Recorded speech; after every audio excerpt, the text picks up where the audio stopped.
Well, it's part of the problem that I think a lot of organizations have, which is we have a risk management department and they own the risks. And it's like, no, no, no, no, no. Everybody owns the risks based on the decisions that they make at their own level. So the CEO has certain decisions that he or she must make. And so they own those risks, typically, the biggest risks to the company. Mike Tech Studio. Podcast time, baby. The Mike Tech Studios podcast, your source for design, entertainment, marketing, conversation, and content. Mike Tech Studios, make your mark, change the game. With our guest from the All Things Risk podcast, Ben Cattaneo. All right, everybody. Thank you for tuning back into our next great episode of the Mike Tech Studios podcast. Men, women, children, dogs, and cats of all ages. We have our podcast topic being risk, what to avoid in business, with our very special guest and actually now a pretty good friend of mine, I may say, Ben Cattaneo. Ben, how's it going, man? Thanks, Michael. It's going really well, and it's a pleasure to be here on your esteemed podcast. Esteemed. I like that. Well, I know we had talked initially. We've, ladies and gentlemen, for those listening, Ben and I have probably known each other for, it feels like it's only been, since the beginning of this year or so, but I feel like it's been longer than that. But we did a recent stint on, Ben has an All Things Risk podcast. So for those that are not familiar, Ben is a risk management professional. He's also, as you know, a podcast host. Surprising enough, an endurance athlete and a martial artist, which I always found interesting, and I've never talked about that. He actually works as a chief risk advisor for a major telecoms company in the UK. He has close to 20 years of professional experience in risk management. So, I'm just happy to have you on, man. Happy to have you part of the podcast as well. Hey, it's a pleasure to be on and to return the favor. We had a great conversation. When was it? About a month ago, maybe a little bit longer than that. So great to be on your show. Yeah, it was about 2 months ago. And it was funny. We were talking about marketing, but we got into so many other aspects of really just storytelling and, just really sales and all aspects of marketing, really. So I hope it was a good conversation for your listeners as well. Ben, I got to ask you though, man, why risk management? What is it about risk management that just really enticed you to get into it in the first place? Well, it's a non-linear path that I took to risk management, and it kind of ties in with the conversation we had a couple of months ago, in that the classic risk manager's path, which is really boring and it's not my path, is you become an accountant, and then you get into internal audit, and then you find that that's kind of boring. You thought internal audit was going to be sexy, and then you become a risk person. Mm-hmm. And you do risk stuff, and maybe you worked at the Big Four or whatever. And my path was not that at all. And I'm a polymath. I have some expertise in a variety of different types of things. And I got into risk management because I originally studied and I loved international relations. And that was my kind of academic background. And when I finished my studies, I thought to myself, well, the classic career path there is to work for the government or to join an NGO or work with the UN or something like that. And I didn't want that. I didn't want to do that. I found that to be somewhat limiting. And I thought there's got to be something in business that I could do. And what I looked into, I found, well, there's a thing called political risk, which was all about if a business is doing some work around the world, well, there's all kinds of strange political things that could derail whatever that business is trying to do. It could, coup, it could be a change in policy, it could be a war, it could be all kinds of stuff. And so I got into that, and I got into that via, at the time, there wasn't really a career path in that space. It was more, there were jobs in that space that were attached to security companies, because if you're a big mining or oil and gas company and you're doing business in Southeast Asia or Africa or something like that, mm-hmm. You've got to keep your people safe. And identify some of those threats. So whether it's a war, some extortion or something like that, because a lot of these companies have to work in really remote places, you have to understand the politics in a jurisdiction. And that's the kind of work that I started to do, but it was always attached to security. I worked for 6-7 years at a major security company, but my background isn't that. It was political risk. And that led me to more around decision making and how companies and even individuals manage uncertainty and try and become more resilient when things do go wrong. And so that got me closer to risk management. And so now that to make a long story short, now I'm now working in a big corporate here in the UK with a presence in over 180 countries, and helping them manage their risks. But I've done this throughout my career. Everything I've done, I've had different types of roles, and I've worked in corporate sustainability, and I've worked for management consultants, and everything had a risk thread through it. And for me, here's the only certainty in life, and that is that the future is uncertain, and it always will be. And that's regardless of who you are or what you're doing, we have to make decisions under circumstances of uncertainty, perhaps now more than ever. And that's really what I do, is I help organizations and individuals make better decisions and execute in the midst of any type of uncertainty that they're dealing with. Makes sense. And I know you have traveled around quite a bit. Being in the UK, and I'm kind of poking fun because I already know, but don't really hear a British accent. No. You're not originally from the UK, are you? No, I'm a Canadian. I grew up in Canada. Well, I was born in Argentina, and I grew up in Canada for the vast majority of my formative years. And then when I graduated from college, I went off and started to work internationally, and I haven't really looked back since. I haven't really lived in Canada apart from 2 years. So I've lived in Southeast Asia, in different parts of Europe, and I've worked in every continent now, except for Antarctica. That's on the bucket list. I don't think there's risk there. It's just, make sure the penguins are where they're supposed to be. Yeah, you could freeze to death, I suppose, but I'm sure that, there are some scientists down there, but beyond that, it's there isn't a whole lot of activity. Listen, man, they're on their own. They know how cold it was down there prior to getting down there. So, I mean, but it's funny that you mentioned about, I just thought about it. I've had so many recent Canadian guests on, but a handful of people all are coming out of Canada. A lot of great people. So yeah, we have a lot of great people, and there are a lot of great Canadians that, like me, work outside of Canada, and partially because Canada is actually, it's a small economy. And so the opportunities to do the types of things that I've done are somewhat limited, just given the size of the country. And it's and therefore, that's kind of why. Yeah, it's all about scope, really. But I've loved it. Can't imagine having done anything else. So it's difficult sometimes to, I think, go back, and I find it hard to picture myself working just in a kind of domestic setting in Canada now, but there you go. Well, it's the same. It's, when you think about it, the same type of situations. I would imagine troops that are deployed overseas, and they're in the line of duty, in the line of fire, and then they come back, and sometimes you have a hard acclimation of getting back into civilian life, so to speak. It's just the noise factor, so to speak, is different. And I don't mean, actual noise, but it's just the ambience of everything is it's hard to get acclimated back into.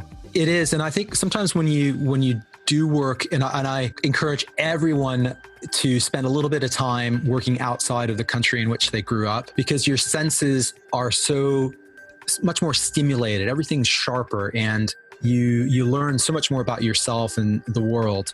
And one of the things is cultural sensitivity. I think my cultural sensitivity is much better than ever would be if I'd stayed in Canada or maybe worked in the US. On that topic of having to come back, I mean, I was ruined very early in my career in terms of I can't do boring work, because my very first they broke me really early.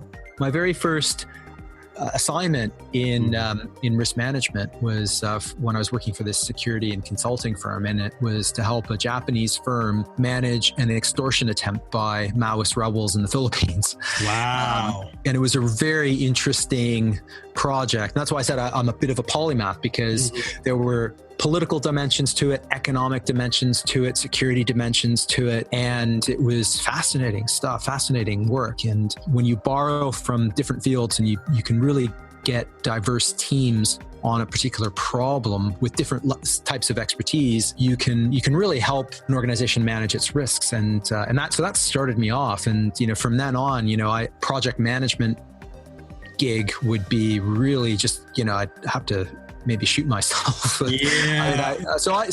I'd get bored, when something just wasn't stimulating me and making me feel passionate about what I'm doing. And I always felt like it's time to move on. You definitely want to be folding clothes of the Gap. That's for sure. Yeah.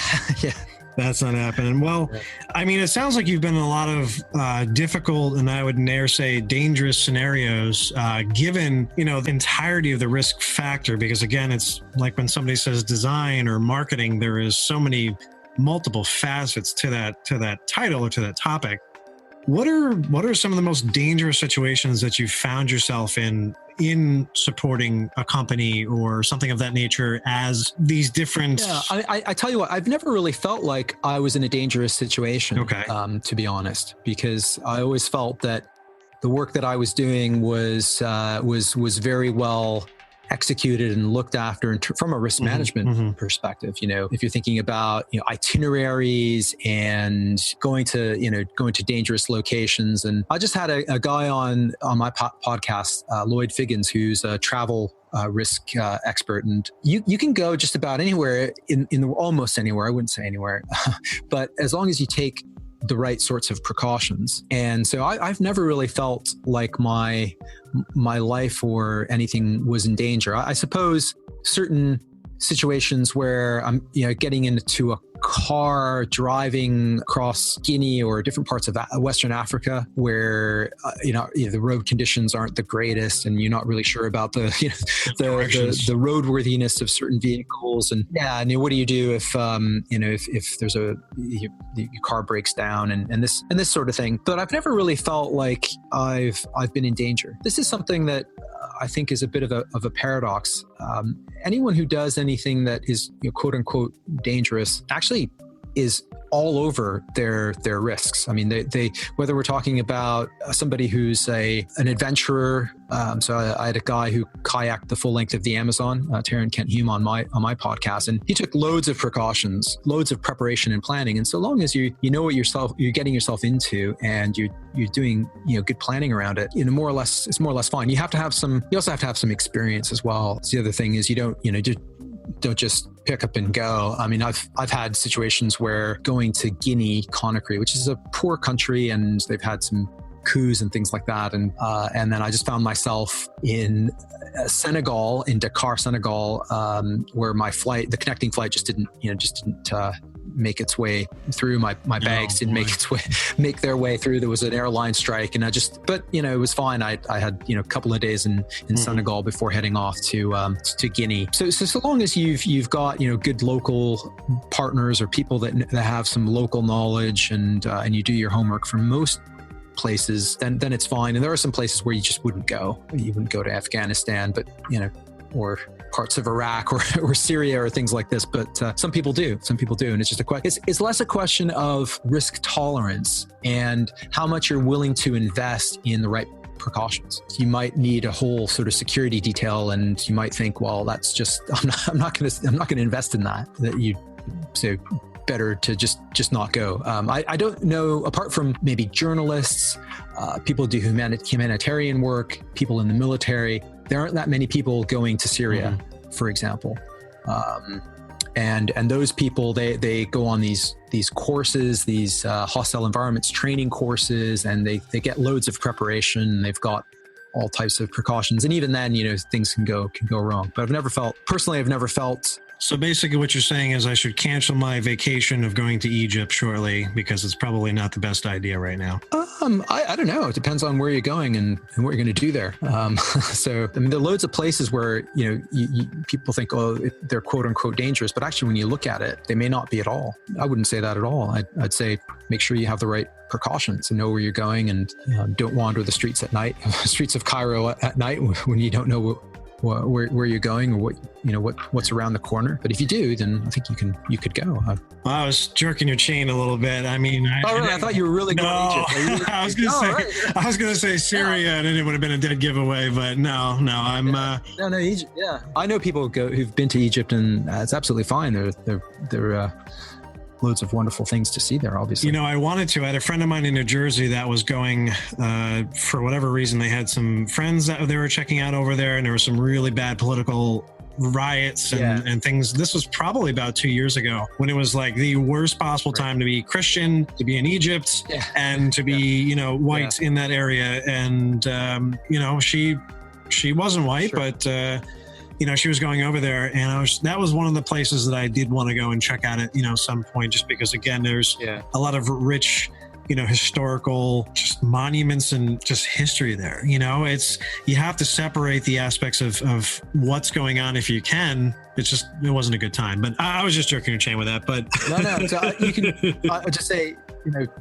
just do your homework and I'll just wing it. Just wing it and show up, But it raises an interesting point across anything that anyone's doing, whether it's marketing or design. We tend to think in absolutes as human beings. What I like to do is help people think in areas of gray, in areas of probability. Sometimes we think, so in absolutes meaning either something's going to happen or it's not. And we're kind of wired this way. So we're wired to make a snap judgment, to think that the rustling in the bushes over there the tiger is behind us.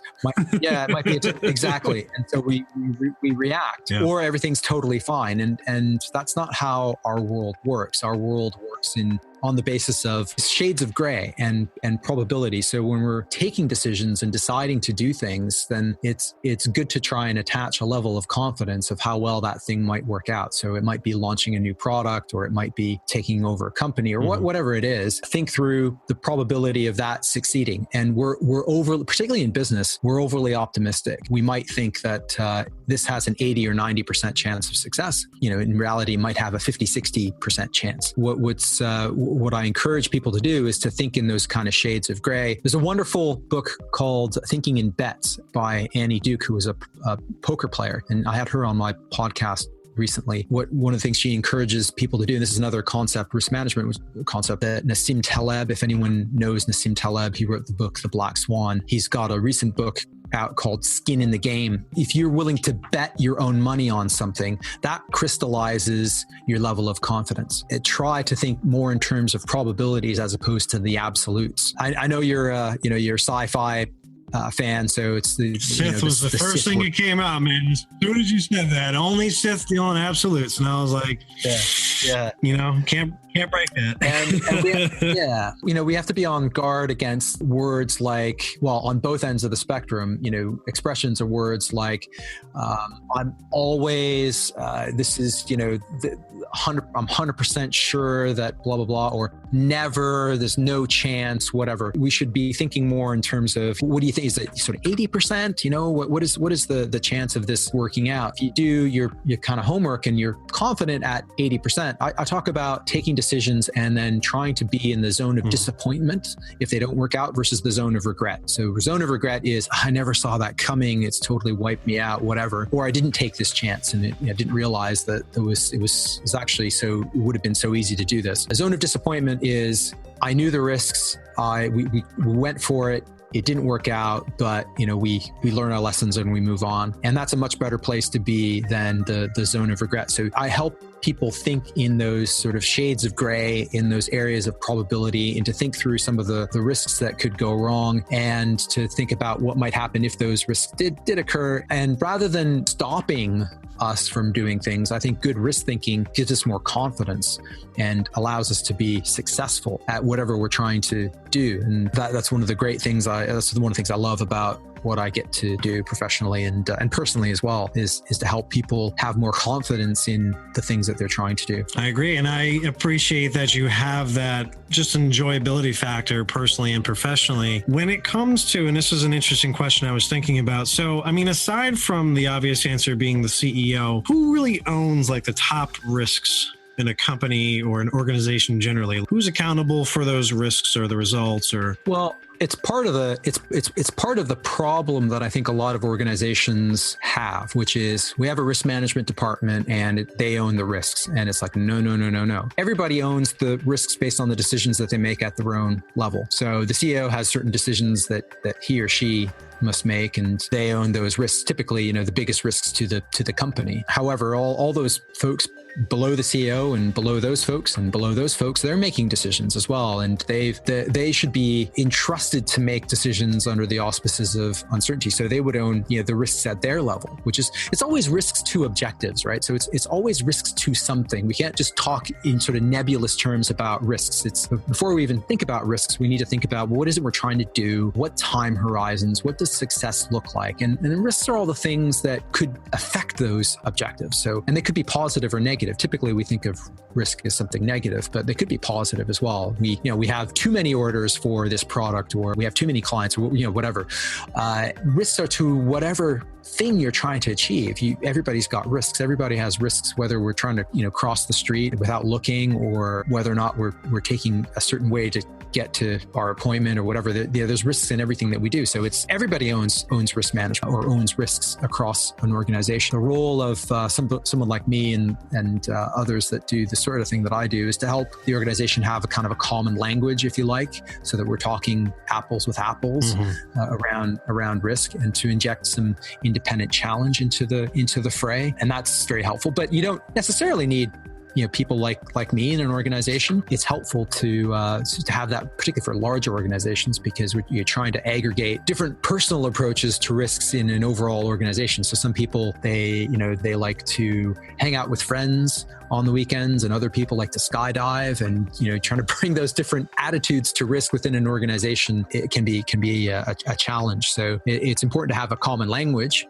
But everyone really, everyone owns risk. And I would say that this applies to our own personal lives as well. We have risks to what we're trying to do as well. And again, all of those things around the extremes of, this will never happen, or this will absolutely happen. We need to avoid those in our daily lives. The tagline of my podcast is "Risk is life," because uncertainty is everywhere. And we need to get better, I think, collectively at being comfortable with uncertainty, and just being able to make those types of difficult calls under the auspices of uncertainty. So in a business setting, I think it's important for everyone to be cognizant of that. And if you ask a good litmus test is to ask anyone within any level of authority and decision-making, what are your top risks, and have a coherent answer around that. I think another thing, just to build on that, and we can talk about this a little bit more, is the role of dissent in an organization. Mm-hmm. So there are all kinds of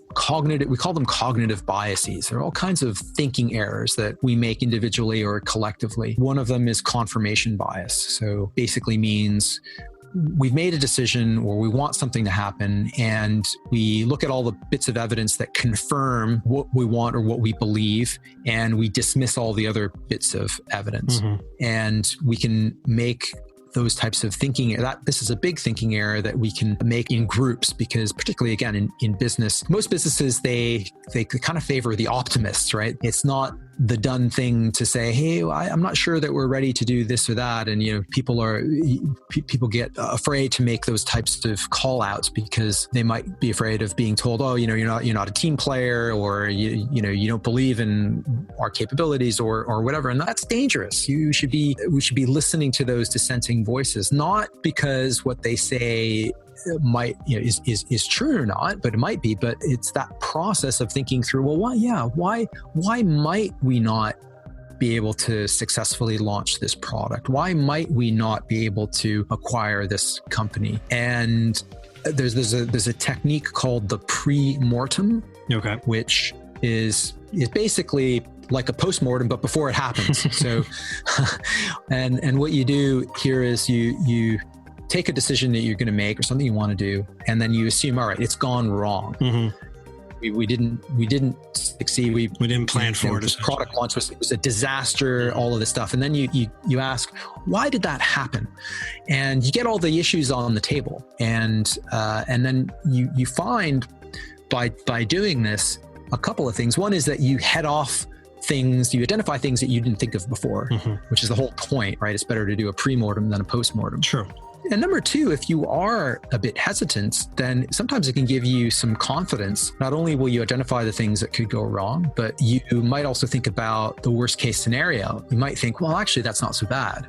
So we could, it would suck, but we'd be able to muddle through it. And this type of activity also, it encourages dissent. So the whole objective is to dissent in a group and to be able to challenge ourselves. It's a very powerful technique that I encourage all businesses and organizations to undertake. Because again, we are overly optimistic. There's so many examples of businesses getting into things and it's too late and not knowing how to have an exit strategy around a risk that's now manifested. Well, I find even going back to your initial bit about sometimes a company not really being able to navigate what's going on. They have, like, for example, company culture is a big thing that companies like to throw around. Oh, here at company XYZ, we do this, we do that. But you usually find that the people that are saying it is the people who want it to be that way rather than how the company is really being shown or seen. Sure. And it really comes down to, again, who works at that company. So if it's a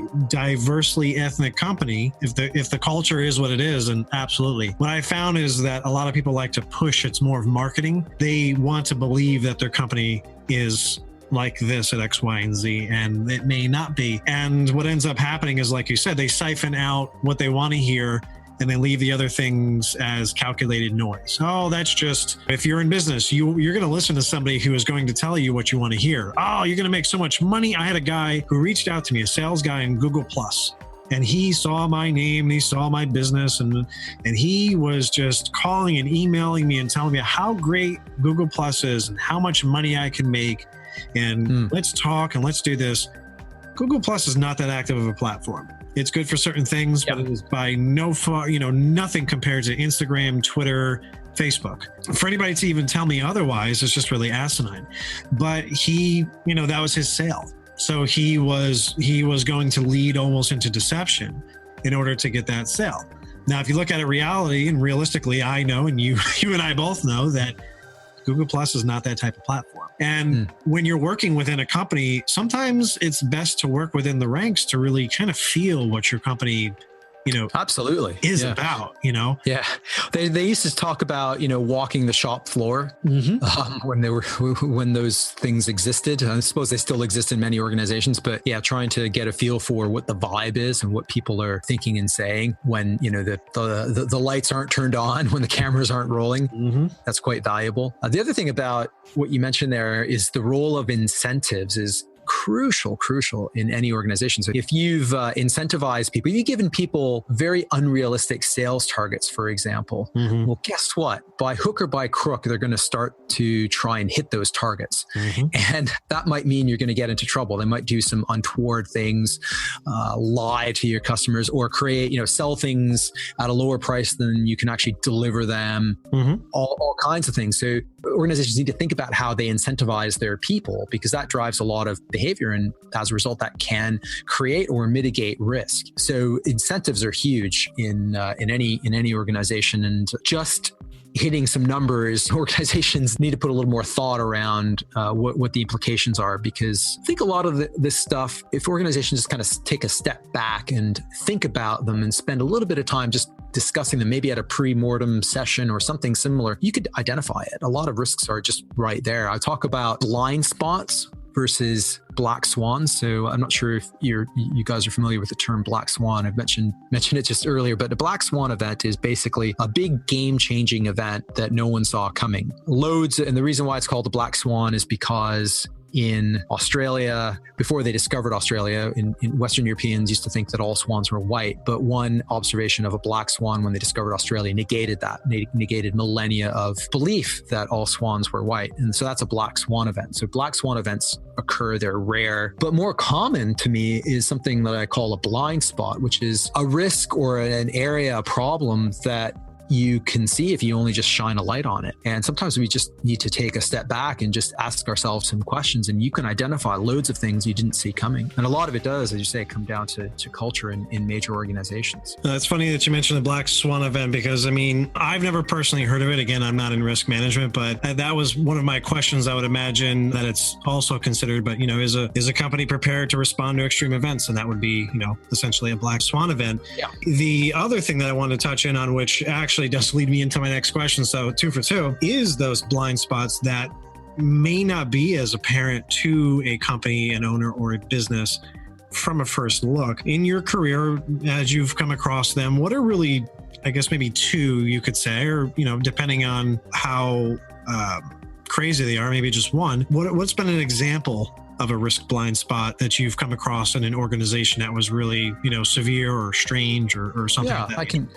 I'll give you a few. I mean, maybe one that really has a similar, it's always a similar theme. I used to do a lot of work for mining and oil and gas companies. Those organizations are really staffed by largely engineers and geologists. If you talk to them about their risks, it's always, for me, it always used to be, we don't find enough oil or gold or whatever it is, or the price is too low or whatever it is. I did a project several years ago for a large oil and gas company, and what that one was looking at, helping them understand, they had so many projects that were delayed and had a variety of big cost overruns, particularly the ones in difficult jurisdictions. And it was always the community protests or legal challenges or a range of those kinds of things. And the problem always was that they had people who in their organization that looked at this stuff, but they didn't really get they didn't have a seat at the table.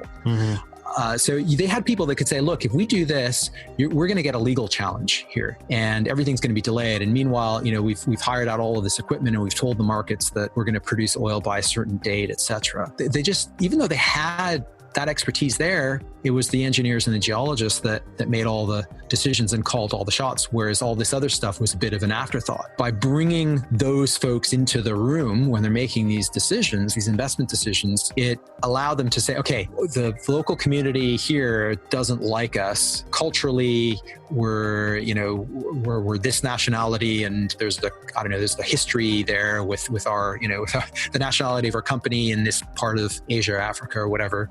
So what we might need to do is some local community engagement and outreach, and we might need to think more carefully about sustainability and all kinds of stuff like this. That might take a little bit more upfront cost and time, but ultimately we'll be better off because we'll be able to, to work in concert with them. And so they started to realize that these things weren't an afterthought. It made a difference. I've had loads of examples, just a theme in the early part of my career that just repeated itself, whether that was in Latin America or parts of Africa, Southeast Asia, where the company would assume, right, we've got a license and a permit to do business from the national government, but now we're over here somewhere remote. That isn't enough. Yeah, it's getting. I think it's cyclical, and I think in that industry, it's getting better. Certainly, when you compare it to other businesses. When I look at what happened with Facebook earlier this year, it's the same sort of thing. Really, you didn't think you had all this data that could be used to. I don't want to get too political here, but could be used to influence, potentially elections or whatever. You didn't think that maybe you'd run into a problem with this. It's a similar thing where, you've got people that know their domain, but if you just ask some sensible questions of some people perhaps that have expertise that's not in your core area of expertise, you might identify some things that you probably should have earlier. I agree. And that comes down to the fact with Facebook, it's like, well, maybe Zuckerberg should have finished college after all, instead of dropping.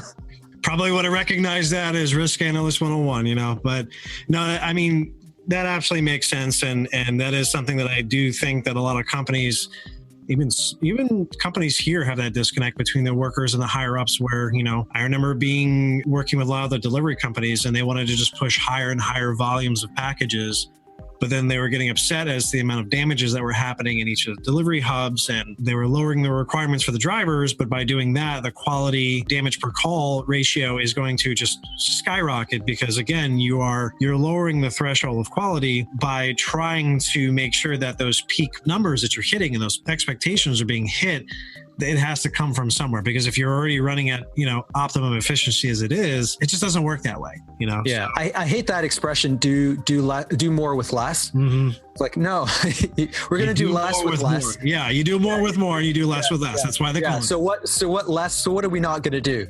We've got less. What are we not going to do? Yeah. Something's got to give. Yes, sir. Yes, sir. And it's not just the workers. I think there are also areas where, outside of the core expertise of the organization, whether you've got those experts in-house or not, if you look at Blockbuster, or if you look at Kodak, the rise of Netflix and what that did to Blockbuster, mm-hmm. the rise of digital photography and what that did to Kodak. Mm-hmm. These are things that people saw, you just talk to some industry experts, and you could deduce perhaps that this is going to be a threat, right? So it's just asking some reasonable, but sometimes tough and uncomfortable questions about the viability of what it is you're trying to do. Agreed. And the irony of that last statement with Kodak is Kodak was the one that actually developed the digital camera technology first, and then buried it because they knew it was going to kill their profits. And then they could have started the revolution themselves, and they chose to be greedy. And I mean, again, that's just what happens when you're disconnected with your community, the expectations, and you're not really out there looking at trends and forecasts. So yeah, absolutely. And I think the larger the organization is, the more it really needs to be connected with, as you say, the wider community, its stakeholders, big trends that are happening, what people care about, all of that stuff. Agreed. Well, Ben, that's it, man. We're done with the episode. I know it was short and sweet, but cool. Well, yeah. I hope that your listeners will get something out of it. Absolutely. Well, you can find Ben on LinkedIn, so feel free to connect up with him if you wish. You can also listen into his podcast directly at allthingsrisk.co.uk, as he's on the other side of the pond. Ben, I really appreciate your time and being on the podcast. Thanks again. It's a pleasure. Thank you very much. Follow all Mike Tech Studios news, podcast content, and topics of interest on social media by searching for Mike Tech Studios on Facebook, Twitter, Google+, YouTube, SoundCloud, iTunes, Google Podcasts, or your podcast app of choice. Or check out our sister brand, Recruitmentary, for all of your career resource, job searching, or seeking needs on the recruitmentary.com or youtube.com/recruitmentary platforms. All links for our podcast content can be found on both the Mike Tech Studios website and recruitmentary.com for ease of access. Amazing guests, tips, humor, and stories available on iTunes, Google Podcasts, YouTube, SoundCloud, and your podcast app of choice. Mike Tech Studios. Make your mark, change the game.